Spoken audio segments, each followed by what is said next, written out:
Hello crushers, welcome to YOLO series. हमने पिछले कुछ वीडियोस में देख लिया कि किस तरीके से अगर मैं एक अमाउंट ऑफ हीट देता हूं तो टेम्परेचर राइज होता है या स्टेट चेंज होती है।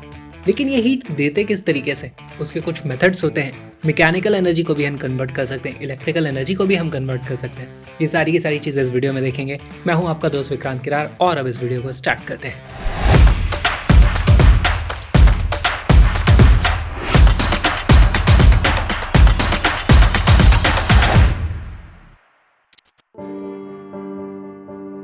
क्रैशअप एग्जिस्ट करता है ताकि सभी तक world class education absolutely free में पहुंचे, ताकि सभी को बराबर अपॉर्चुनिटीज मिले कि वो अपनी लाइफ को बदल सकें, लाइफ में आगे बढ़ सकें।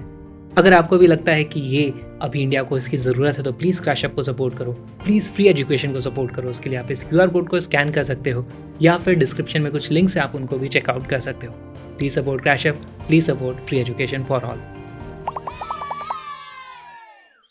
पिछले कुछ वीडियोस में हमने देखा था कि अगर हमारे पास कोई ऑब्जेक्ट है, उसको हम हीट देते हैं तो या तो उसका टेम्परेचर में चेंज हो जाता है या फिर उसकी स्टेट ही बदल जाती है। लिक्विड से गैस हो जाता है, सॉलिड से लिक्विड हो जाता है, इस तरह की चीज़ें होती हैं। लेकिन हमने ये नहीं देखा कि ये जो हीट हमने उसको प्रोवाइड करी, उसको प्रोवाइड करने के कितने तरीके हो सकते हैं। बहुत सारे तरीके हो सकते हैं। तो देखते हैं हमारे पास किस तरीके के तरीके होते हैं, किस तरीके के तरीके। सबसे पहले हो गया मैकेनिकल। दूसरा हमारे पास हो सकता है इलेक्ट्रिकल। और तीसरा तरीका हो जाएगा हमारे पास मिक्सिंग वाला। मिक्सिंग सबसे आसान है और इसको हम पढ़ भी चुके हैं। देखो, गर्मियों में हमें ठंडा पानी पीना होता है तो हम पानी में जो रूम टेम्परेचर होता है उसमें बहुत सारी बर्फ़ मिला देते हैं तो ठंडा हो जाता है ओवरऑल। तो उसमें हमने मटेरियल भी दिया है और उसका टेम्परेचर भी थोड़ा कम कर दिया है, तो अलग तरह की चीज़ है। यहाँ पर अगर फेस चेंज नहीं होता है तो उस केस में हम ऑलरेडी पढ़ चुके हैं। हमारे पास जो टेम्परेचर फाइनल का फॉर्मूला आता है वो क्या आता है, M1S1T1 प्लस M2S2T2, और ऐसे कितने भी ऐड करते चले जाओ आप, divided by M1S1 plus M2S2 plus जितने भी ऐड करने हैं आपको ऐड करना। अभी देखते हैं मैकेनिकल वे में हम किस तरीके से चीज़ों को हीट कर सकते हैं। आपने ऑब्जर्व किया होगा, जब भी हम ऐसे हाथों को घिसते हैं गर्म हो जाते हैं हमारे हाथ। तो हो क्या रहा है यहाँ पर, हम किसी तरीके से ये जो हमारी शरीर की पोटेंशियल एनर्जी है उसको हम काइनेटिक एनर्जी में कन्वर्ट करते हैं। वहाँ पर फिर वो फ्रिक्शन उसको हीट एनर्जी में कन्वर्ट कर देता है, तो एनर्जी और कंजर्व रहती है। ये भी हमें देखना है। तो मैकेनिकल में हमारे पास 2-3 तरीके आ जाएंगे। या तो हम काइनेटिक एनर्जी का यूज़ कर लें। काइनेटिक एनर्जी हमारे पास क्या हो जाती है, 12mv², उसका आप यूज़ कर सकते हो। या फिर आप पोटेंशियल एनर्जी का भी यूज़ कर सकते हो। पोटेंशियल एनर्जी कौन सी हो जाएगी, mgh। कोई ऑब्जेक्ट ऊपर से गिरी, उसकी एनर्जी कम हुई, नीचे गिरी और कोलिजन के बाद वही एनर्जी का कुछ परसेंटेज एब्जॉर्ब करके गर्म हो गई, पोटेंशियल एनर्जी हो गई। पोटेंशियल एनर्जी और भी फॉर्म में होती है। हमारे पास एक स्प्रिंग है, उसको कहीं कंप्रेस करके किसी फ्लूइड में छोड़ दिया, वो ऐसे ऐसे ऑसिलेट करेगी, धीरे धीरे एनर्जी डिसिपेट कर देगी, लिक्विड और स्प्रिंग दोनों मिलकर के गर्म हो जाएंगे। तो यहाँ पे आप 12kx² भी लिख दो। और भी जितने भी तरह की मैकेनिकल एनर्जी होती है सभी को हीट में कन्वर्ट किया जा सकता है। अब देखते हैं इलेक्ट्रिकल एनर्जी कैसे हम यूज़ कर सकते हैं।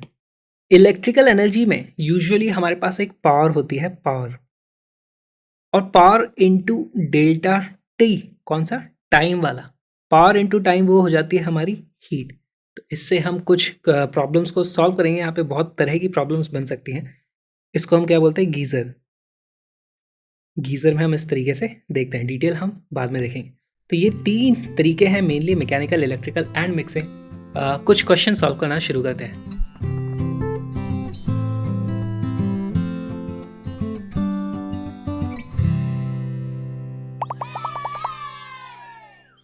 A bullet of mass 5 gram traveling with a speed of 210 meter per second strikes a fixed wooden target. One half of its kinetic energy is converted into heat in the bullet, while the other half is converted into heat in the wood. क्या ये possible है? आधी energy इसने ले ली, आधी इसने ले ली, तो थोड़ी सी एनर्जी साउंड में और वहाँ पे चिंगारी निकलती है उसमें भी तो जाती है। तो ठीक है, क्वेश्चन बनाने वालों ने बनाया है। The rise of temperature of the bullet if the specific heat capacity of its material is इतनी इज क्लोज टू, तो यहाँ पे आपको यही करना है कि 12mv² जो इसकी टोटल काइनेटिक एनर्जी थी उसका half will be used in ms delta T. Units का ध्यान रखना। वीडियो को पॉज करो, क्वेश्चन को सॉल्व करो।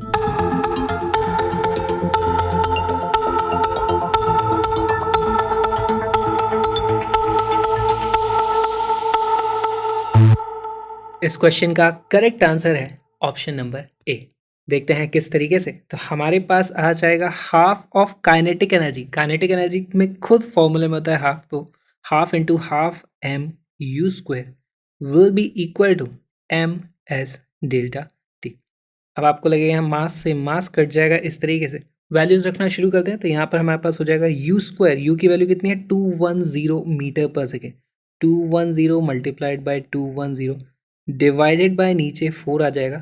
स्पेसिफिक हीट कैपेसिटी कितनी लिखी हुई है 0.030 is equal to delta T. और यही हो गई गलती। ऐसा नहीं करना है। क्यों नहीं करना है? यहाँ पे जब देखो मास से मास कट जाता है तो हम भूल जाते हैं कि हमें सारी की सारी वैल्यूज ऐसा यूनिट में रखनी चाहिए। ये जो स्पेसिफिक हीट कैपेसिटी है कितनी है, ये 0.03 कैलोरी पर ग्राम, उसको ऐसा यूनिट में लेके आओ। तो 0.03 कैलोरी पर ग्राम है, इसको लिखो 0.03 कैलोरी पर ग्राम। इसको ऊपर नीचे 1000 से मल्टीप्लाई करेंगे तो कितना हो जाएगा 30 कैलोरी पर किलोग्राम। और इसको आप जूल में कन्वर्ट करो तो कितना हो जाएगा 30 इंटू 4.2 जूल पर किलोग्राम। क्या अब ये ऐसा यूनिट्स में आ चुके? यस। तो हमें यहाँ पर यही वाली वैल्यू रखनी है, इसको हम नहीं रखेंगे। हमारे पास आ जाएगा delta T is equal to 21 into 21 into 100 divided by 4 into 30 into 4.2। इस 4.2 इंटू 30 इसको मैं लिख दूंगा 3 इंटू 42। ये 7 से कट जाएगा 3 टाइम्स, ये 7 से कट जाएगा 6 टाइम, ये 3 से 3 कट जाएगा, ये बचेगा नीचे 2, यहाँ बचेगा 7। हमारे पास आंसर क्या आ जाता है 700 divided by 8 which is equal to 87.5 degree Celsius. Option number A is the correct answer. तो एक काम करते हैं और एक प्रीवियस ईयर क्वेश्चन करते हैं जहां पर स्प्रिंग्स का यूज हुआ है।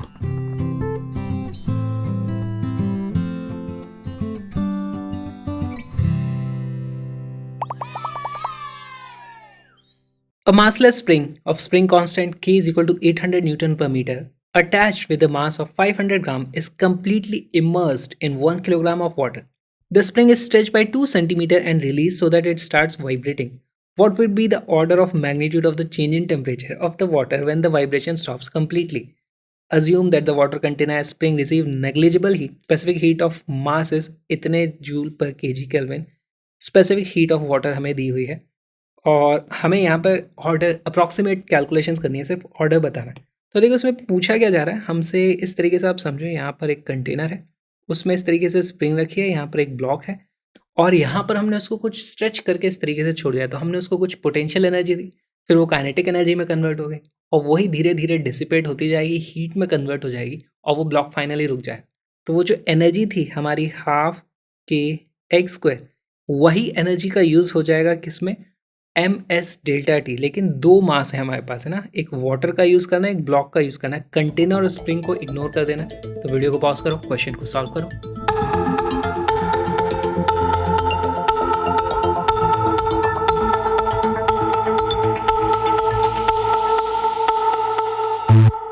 इस क्वेश्चन का करेक्ट आंसर है ऑप्शन नंबर डी।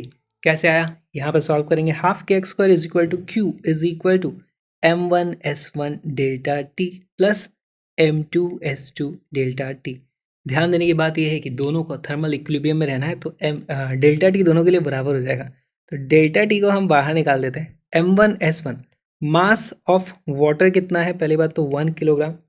तो 1 into specific heat capacity of water, वो ऐसा यूनिट में लेके चलते हैं सब कुछ, तो वो हो जाएगी 4। अब हमको देखो अप्रॉक्सीमेशन ही किया है तो ये इतने डिटेल वाली वैल्यू लेने की ज़रूरत नहीं है, मैं 4200 ही ले लूँगा यहाँ पे। प्लस m2 की वैल्यू कितनी है, हाफ, है ना, तो ये हो जाएगा half.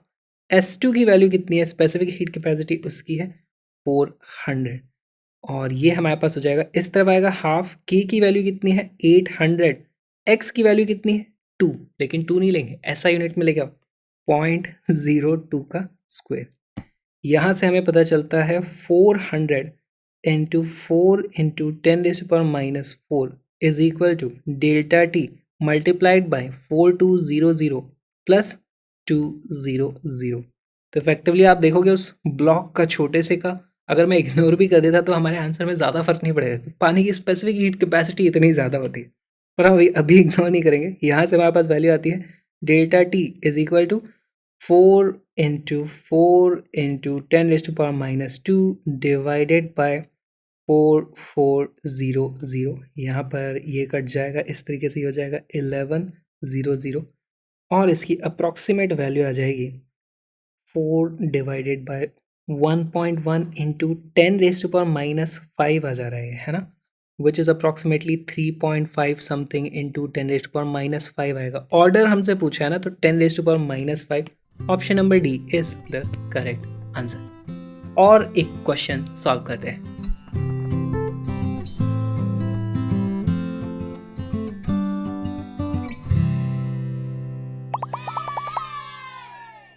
If a quarter of the gravitational energy is absorbed as heat energy by a metal ball, find the rise in temperature if it falls from a height of 10 metre.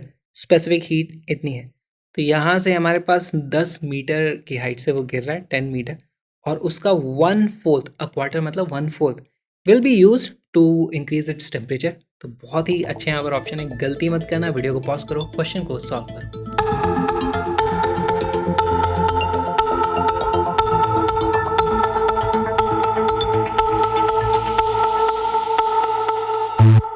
इस question का correct answer है option number सी। कैसे आया देखो, हमें बहुत ही simple equation लिखनी है, mgh इसका 1/4 will be equal to ms delta T. फिर से मास यहाँ पर कट जाएगा, हमारे पास डेल्टा टी की वैल्यू आती है gh/4s।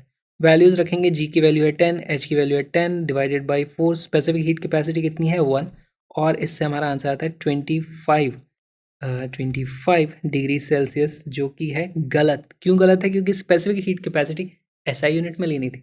स्पेसिफिक हीट कैपेसिटी की वैल्यू कितनी है 1 जूल पर ग्राम डिग्री सेल्सियस, उसको एसआई यूनिट में लेके आओ तो वो हो जाएगा, नीचे किलोग्राम करने की ज़रूरत है, ये तो जूल का जूल है, यहाँ पर हमें करना पड़ेगा 1000 joule per kilogram degree Celsius.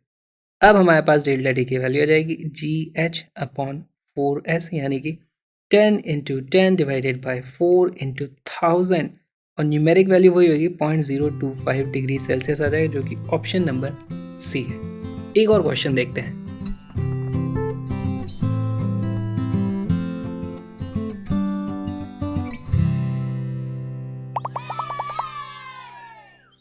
A block of ice at 0 degree Celsius falls from a height such that 5% of the ice melts, assuming the entire potential energy is converted into heat and is consumed by the ice. Find the height the block fell from. तो इसको कैसे solve करोगे यार? बहुत ही आसान है, यहाँ से कहीं से वो गिरा है इस तरीके से, और इस तरीके के बहुत सारे क्वेश्चंस बन सकते हैं। mgh पोटेंशियल एनर्जी का लॉस हुआ है, उसका यूज़ कर लिया है, एंटायरली यूज़ कर लिया है, उससे 5% आइस मेल्ट हो गई है, तो this total energy will B Q, और वो किसके बराबर होनी चाहिए? वो एनर्जी का यूज़ कहाँ पे हुआ है? देखो 0 डिग्री पे थी, कोई टेम्परेचर में चेंज हुआ है, खाली 5% मेल्ट हो गई है, तो कुछ मास होगा जो कहलाएगा 0.05 टाइम्स m, ये इस मास का 5% यहाँ पर हो गया है, इनटू यहाँ पर लेटेंट हीट ऑफ फ्यूजन हम यूज़ करेंगे। तो वीडियो को पॉज करो, क्वेश्चन को सॉल्व करो।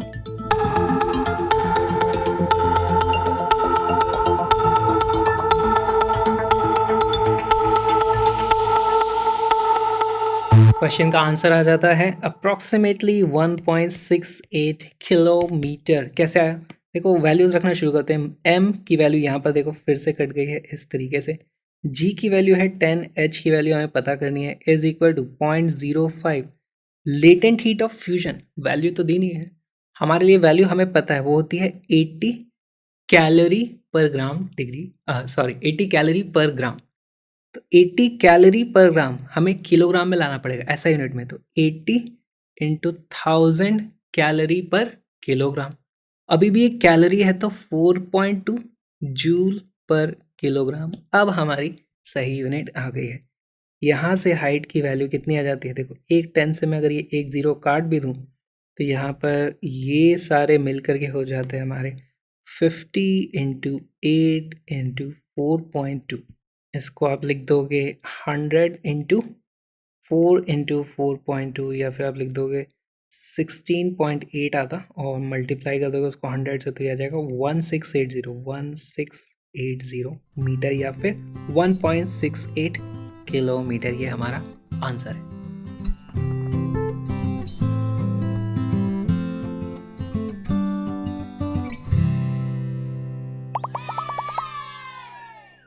A block of ice at 0 degree Celsius falls from a height and converts completely into water at 10 degree Celsius.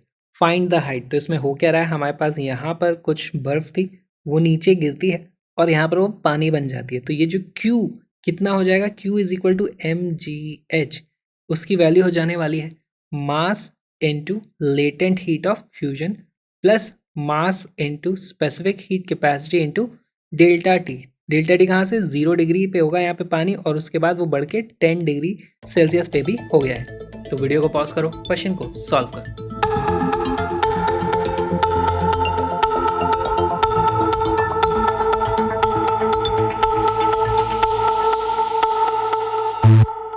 इस क्वेश्चन का करेक्ट आंसर है 37.8 किलोमीटर। कैसे आया, वैल्यू सॉल्व करने की कोशिश करते हैं। इक्वेशन तो हम लिख ही चुके हैं। यहाँ पर आप देखोगे मास से मास सारे के सारे मास कट जाते हैं। हमारे पास h की वैल्यू आ जाती है h is equal to LF plus S delta T divided by g। सारी की सारी वैल्यूज हमें याद भी हैं। लेटेंट हीट ऑफ फ्यूजन कितना होता है, 80 कैलोरी पर ग्राम। ये होता है हमारे पास 1 कैलोरी पर ग्राम, पर उनको सबको हमें ऐसा यूनिट में लेके आना पड़ेगा। तो लेटेंट हीट ऑफ फ्यूजन उसकी वैल्यू हो जाएगी 80 calorie per gram is equal to 80,000 calorie per kilogram, और यहीं पे इसको और 4.2 से मल्टीप्लाई करना पड़ेगा। तो 80,000 into 4.2 joule per kilogram.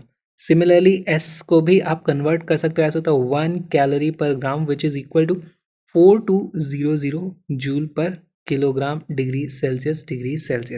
Values रखनी है, बस यहाँ पे आ जाएगा ये 80,000 इंटू 4.2 प्लस एस की वैल्यू कितनी है 4200 into multiplied by temperature change है 10। यहाँ से हमारे पास वैल्यू आ जाती है, देखो इसको मैं लिख सकता हूँ 4200 को अगर मैं कॉमन निकाल दूँ तो यहाँ पर बचता है 80 प्लस 10। साथ में ये जो नीचे ग्रेविटी से हमें डिवाइड करना था उसको मैं पता नहीं क्यों यहाँ पर भूल गया। तो वैल्यूज रखते हैं 4200 मल्टीप्लाइड बाय 90 डिवाइडेड बाय 10, और यहाँ से वैल्यू आ जाएगी, आप इसको सॉल्व करोगे तो आता है 37.8 kilometre. This is our answer. अब एक और क्वेश्चन देख लेते हैं इसी तरीके से। इंक्लाइन पे भी आप क्वेश्चन बना सकते हो। तो ये रहा क्वेश्चन आपकी स्क्रीन पर। If 50% of the energy lost to friction heats up the sliding block, find the rise in temperature. तो यहाँ से ये ब्लॉक नीचे आ रहा है, सरक रहा है, इसके ऊपर फ्रिक्शन काम करेगा इस तरीके से, है ना। और फ्रिक्शन की वैल्यू है 0.2। अब मैं ये चेक करना भूल गया कि 0.2 फ्रिक्शन पे ये नीचे आ जाएगा क्या पर ठीक है, मान लो ये यहाँ से इस तरीके से नीचे आया है। इसकी हो सकता है कुछ इनिशियल वेलोसिटी हो और यहाँ पर इसके ऊपर पीछे की तरफ फिर फ्रिक्शन आके इसको रोक देगा यहाँ पर। तो जो भी है हमारे पास डिस्प्लेसमेंट इतना है जो कि पॉसिबल है।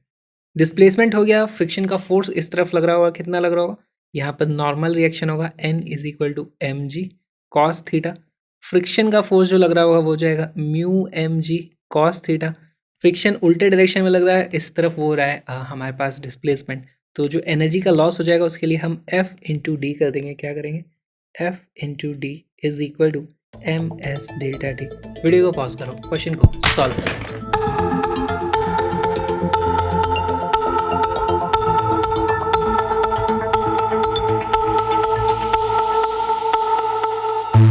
इस क्वेश्चन का करेक्ट आंसर आता है 0.08 डिग्री सेल्सियस। वैल्यूज रखना शुरू करते हैं। फ्रिक्शन का फोर्स हो जाएगा mu M G cos theta multiplied by D is equal to M S delta T.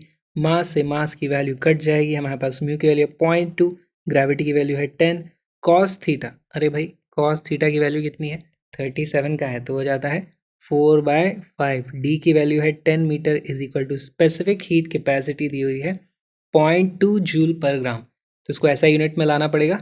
तो 0.2 इंटू 1000 कर दोगे तो हो जाएगा इतने joule per kilogram degree Celsius.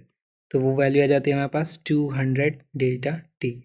यहाँ पर देखो ये 00 से ये 00 इस तरीके से कट जाता है, 0.2 से कट जाता है 10 टाइम्स, और हमारे पास वैल्यू आ जाती है delta T is equal to 4 divided by 50, या फिर इसको मैं लिख सकता हूँ 8 divided by 100 which is equal to 0.08 degree Celsius. यही हमारा आंसर। अब आप बोलोगे कि यार ये इतनी ऊपर से आया लेकिन इसका टेम्परेचर तो इतना कम बढ़ा, इसको तो हम शायद इंसान सेंस भी नहीं कर पाएंगे, लेकिन यहाँ पर गर्म होता है हाथ, उसको हम सेंस कर सकते हैं। तो ऐसा क्यों होता है? पहली बात तो यहाँ पर जो हमारा हाथ गर्म होता है, तो अगर मान लो ये हमारा हाथ है, सिर्फ वो सरफेस गर्म हो रही है यहाँ पर, तो हीट एनर्जी भले ही हमारी कम हो लेकिन उससे पूरा का पूरा हाथ नहीं गर्म करते, सिर्फ सरफेस गर्म हो रही होती है, इसीलिए वो ज़्यादा टेम्परेचर राइज होता है। और हमारे सेंसर्स भी टेम्परेचर के यहीं पर हैं, ठीक है, स्किन के ऊपर ही सेंसर लगे हुए, थोड़ा सा भी राइज होता है उसको तुरंत डिटेक्ट कर लिया जाता है।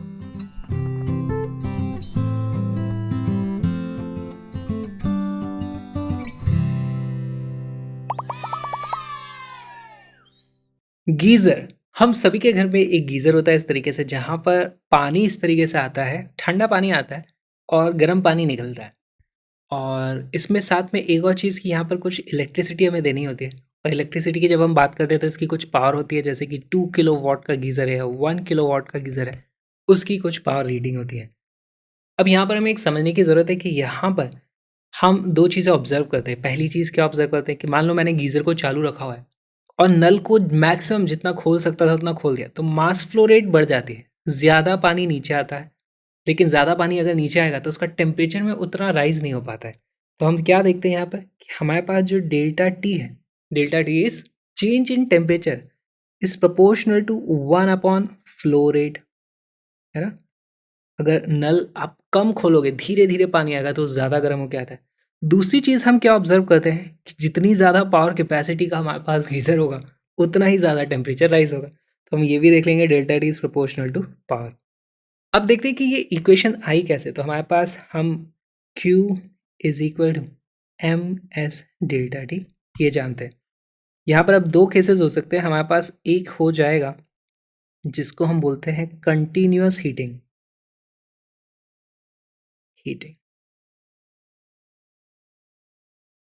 अब कंटिन्यूअस हीटिंग क्या? हीटिंग तो हमेशा ही कंटिन्यूअस होती है। तो देखो हीटिंग हमेशा कंटिन्यूअस होती है, लेकिन उसके अंदर जो पानी आ रहा है वो भी कंटिन्यूअसली आ रहा है और इस तरफ कंटिन्यूअसली निकल रहा है। तो इस केस में हम समझते हैं कि यहाँ पर जो चेंज इन टेम्परेचर होता है वो एक्चुअली कांस्टेंट होता है। मान लो यहाँ पर इनलेट टेम्परेचर है 5 डिग्री सेल्सियस और ये गीज़र की जो भी पावर कैपेसिटी है, और वो आए जा रहा है किसी मास फ्लो रेट से, तो यहाँ जो हमारा आउटलेट टेम्परेचर होगा ना, वो मान लो आ रहा है 20 डिग्री सेल्सियस में। तो change in temperature actually 15 degree Celsius का है, और वो कितनी भी देर गीज़र को चालू रखो वो कांस्टेंट रहने वाला है। तो यहाँ पर हम समझते हैं delta T is equal to constant, correct, unless कुछ घुमा फिरा करके आपके लिए क्वेश्चन बना दिया। यहाँ पर हमारी इक्वेशन क्या हो जाएगी? देखो, किसी छोटे से टाइम इंटरवल dt में हम बोल देंगे power into dt is equal to mass into specific heat capacity into change in temperature. अब देखो यहाँ पर जो चेंज इन टेम्परेचर है वो एक्चुअली छोटी सी वैल्यू नहीं है, वो होगी ऐसे 10 डिग्री सेल्सियस या 100 डिग्री सेल्सियस या 20 डिग्री सेल्सियस, है ना? जबकि यहाँ पर dt टाइम में जो छोटी इस तरफ यूनिट होगी वो एक्चुअली मास होगा। यहाँ से थोड़ा सा मास घुसेगा dt टाइम में, उसको हम क्या बोलेंगे? dm। यहाँ से थोड़ा सा मास निकलेगा dt टाइम में, उसको हम बोलेंगे dm। तो यहाँ पर जो हमारी इक्वेशन हो जाएगी वो एक्चुअली हो जाती है dm s dt। तो यहाँ पे हमारे पास power is equal to dm upon dt into S into delta T, ये हमारे पास फाइनल इक्वेशन आ जाती है। दूसरा केस क्या हो सकता है? गीज़र नहीं कहलाएगा, फिर वो हमारा जो रॉड हो जाता है, एक क्या होता है, एक बाल्टी होती है, उसके अंदर हम रॉड लगा देते हैं, वहाँ पर उसको हम बोलते हैं batch heating. Batch heating, batch heating का एग्जांपल हो गया हमारी इमर्जन रॉड। इस तरीके से जो रॉड होती है ऐसी, है ना, इसमें हमारे पास पानी का एक बैच है, कहते हैं कि इतना सा पानी है, इसी को गर्म करते रहो। यहाँ पर पानी कंटिन्यूसली आ रहा था, कंटिन्यूसली जा रहा था, है ना, तो ये बैच हीटिंग है। यहाँ पर भी देखो, किसी भी टाइम में P और हमारे पास delta T time will be Q, और यही Q क्या हो जाएगी? MS delta T. अब यहाँ पे समझो, समय बढ़ता जाएगा, रॉड को चालू करके छोड़ दो, जितना ज़्यादा देर तक गर्म रहेगा उतना ज़्यादा पानी गर्म हो जाता है ना। वहाँ पर मास फिक्स होता है, बाल्टी में जितना भी मास है वो तो उतना का उतना ही है। तो ये यहाँ पर हमारे पास हम बोल सकते हैं power is equal to S delta T divided by delta T. या फिर इस तरह के क्वेश्चंस हम ऑलरेडी कैलोरीमेट्री में बहुत सारे कर चुके हैं। तो स्पेशल क्वेश्चन कैसे बनाया जा सकता है, इसी में अभी तो हम खाली पानी गर्म कर रहे थे। एक काम करते हैं, फेस चेंज करवा देते हैं और एक क्वेश्चन देखते हैं।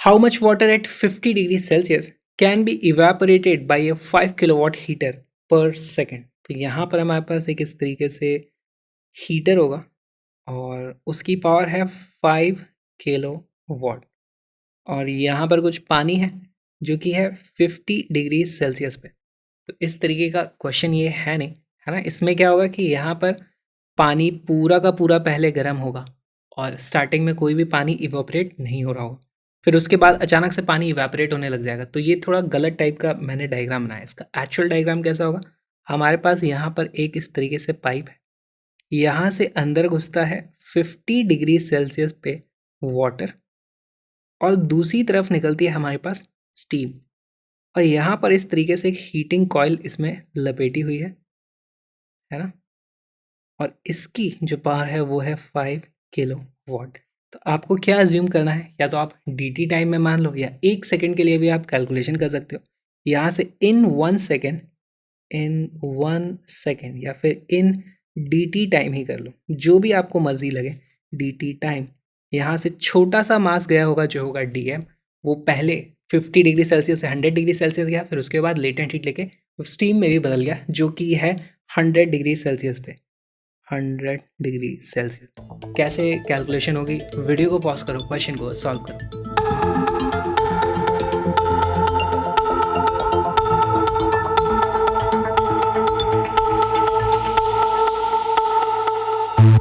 इस क्वेश्चन का करेक्ट आंसर है 20 ग्राम पर second.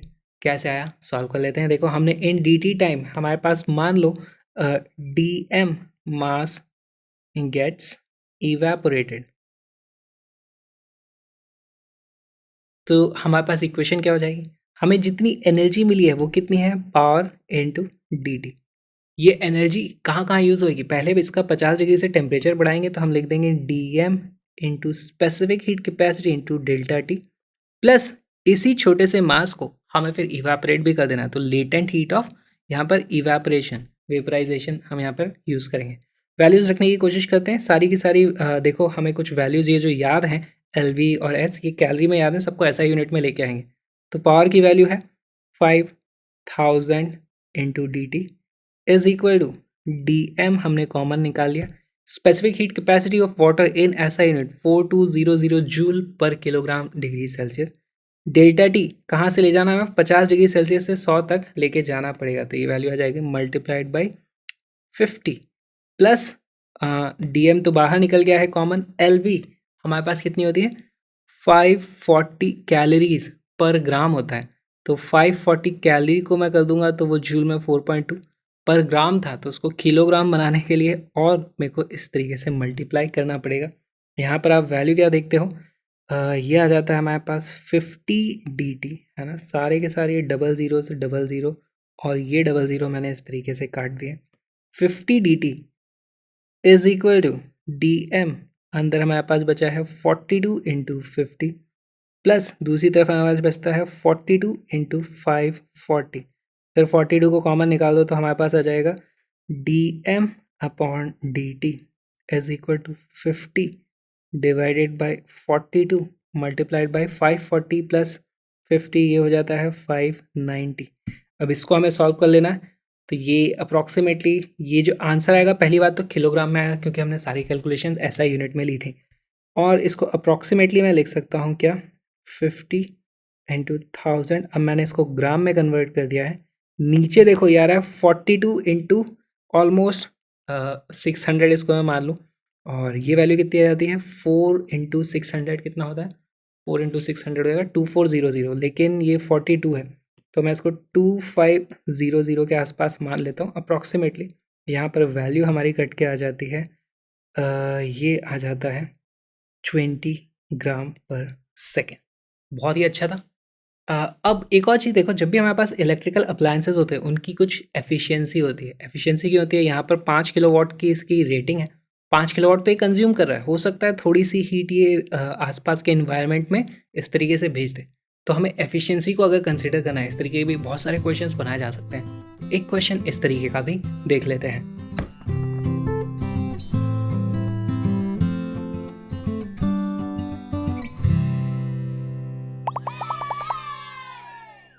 A geyser rated 1.8 kilowatt is only 70% efficient if it is used to heat 10 gram per second water stream of preheat temperature 10 degrees Celsius.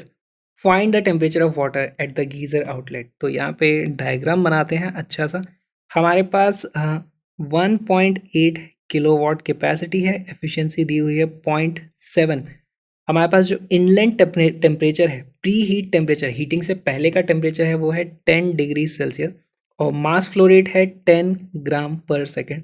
हमें यहाँ पर बताना है कि हमारे पास फाइनल कितना आने वाला है। तो हमारे पास इक्वेशन क्या लगेगी, देखो हमारे पास फॉर्मूला है power is equal to dm/dt, जो भी मास फ्लो रेट है, into specific heat capacity into change in temperature. अब यहाँ पर पावर की जगह हम यूज़ कर लेंगे पावर मल्टीप्लाइड बाय एफिशिएंसी। तो ये हमारे पास फॉर्मूला आ गया। ऐसा यूनिट्स में लानी है सारी की सारी वैल्यूज। वीडियो को पॉज करो, क्वेश्चन को सॉल्व करो।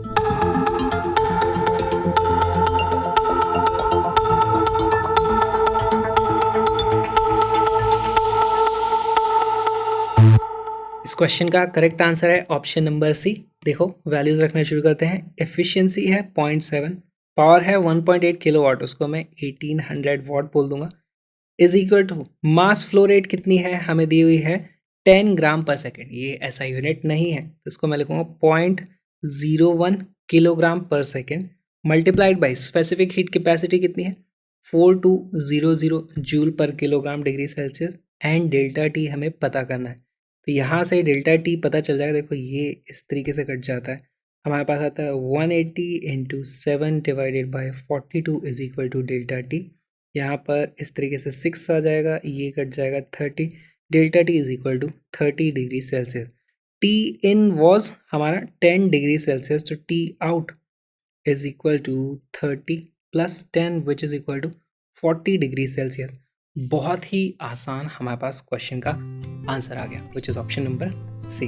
अब एक बहुत ही इंटरेस्टिंग सवाल देखते हैं।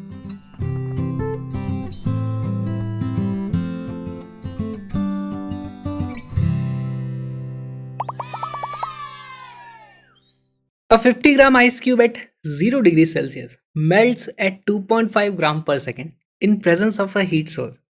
Find the total time taken for the temperature to reach 20 degrees Celsius. बहुत ही इंटरेस्टिंग सा ये सवाल हो गया। क्यों हो गया, हमारे पास यहाँ पर मान लो एक आइस रखी हुई है इस तरीके से, उसको हम लगातार हीट किए जा रहे हैं ना, किसी बर्तन में होगी और इसको हम इस तरीके से हीट किए जा रहे हैं। तो यानी हम यहाँ पर कुछ पावर इन दे रहे हैं। उस पावर के कारण इसकी जो मेल्टिंग की रेट है वो है 2.5 ग्राम पर सेकेंड। तो लेटेंट हीट का यूज़ करके मैं पता कर सकता हूँ पावर कितनी है। और उसके बाद भी पूरी पिघल गई, उसके बाद भी हमने पावर को बंद नहीं किया, तो अब वो उसका टेम्परेचर राइज होने लगेगा। तो हमें ये बताना है कि find the total time taken, starting से लेकर के टोटल टाइम कितना लगा है। बहुत ही अच्छा सवाल है। वीडियो को पॉज करो, क्वेश्चन को सॉल्व करो।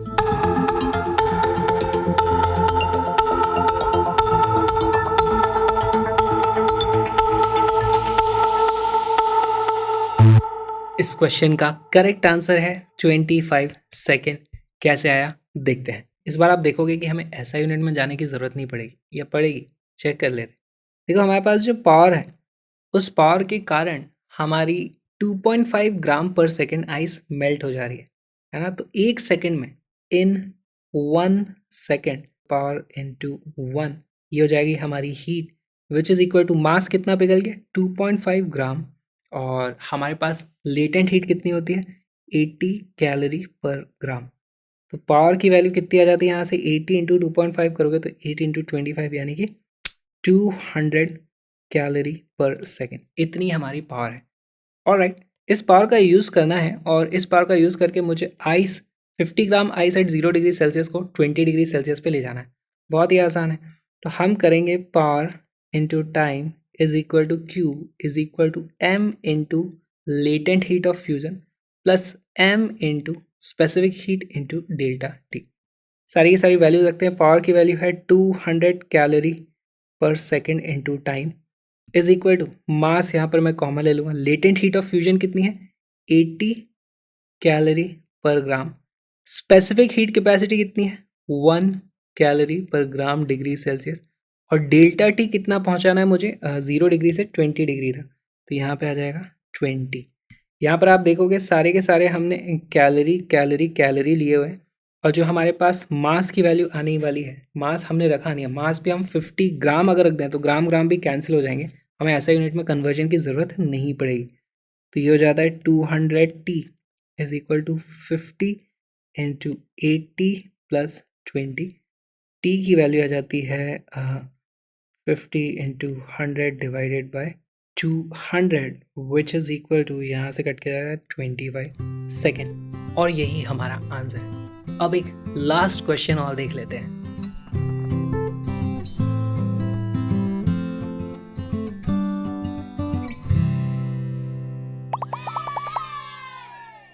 ये क्वेश्चन भी बहुत इंटरेस्टिंग है क्योंकि इसमें हीट लॉस अलग तरीके से दिखाया गया है। इस तरीके के क्वेश्चन भी हमें प्रैक्टिस करने चाहिए। लास्ट क्वेश्चन है इस वीडियो का। Water of volume 2 litre in a container is heated with a coil of 1 kilowatt at 27 degree Celsius. The lid of the container is open and energy dissipates at a rate of 160 joule per second. तो यहाँ पर हमारे पास देखो इस तरीके से container है, नीचे से हम उसको हीट कर रहे हैं 1000 वाट से, लेकिन उसकी एनर्जी निकल रही है 160 जूल पर सेकेंड से, बाहर निकल भी जा रही है। लॉस है तो उसको 160 जूल पर सेकेंड यानी कि वो भी वॉट ही होता है। In how much time temperature will rise from 27 to 77। Delta T 50 degree Celsius कब होगा, तो हमें कुछ वैल्यूज दे रही हैं। वीडियो को पॉज करो, क्वेश्चन को सॉल्व करो।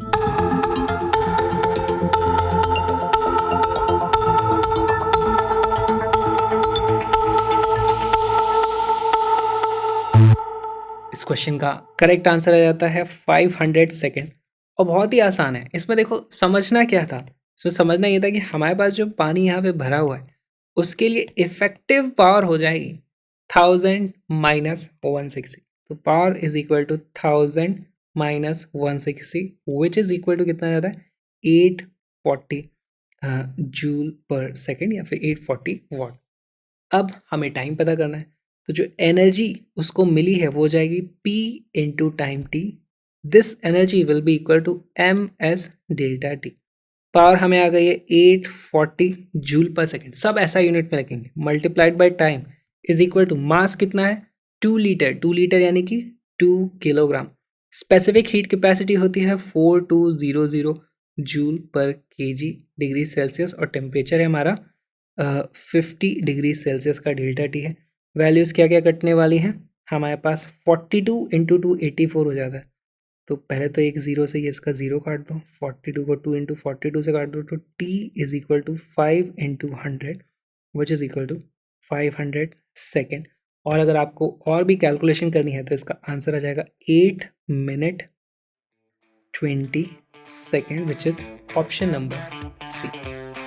क्रशर्स, हमने पढ़ ली पूरी पूरी हीट किस तरीके से काम करती है, latent heat, specific heat, heat capacity. अब समय आ गया थोड़ा हीट को ट्रांसफर कराने का। अगला वीडियो है हीट ट्रांसफर पे, लेकिन उससे पहले प्लीज क्रशअप को सपोर्ट करो, इस क्यूआर कोड को स्कैन करो या फिर डिस्क्रिप्शन में भी आप लिंक्स को चेक कर सकते हो। हम मिलेंगे अगले वीडियो में।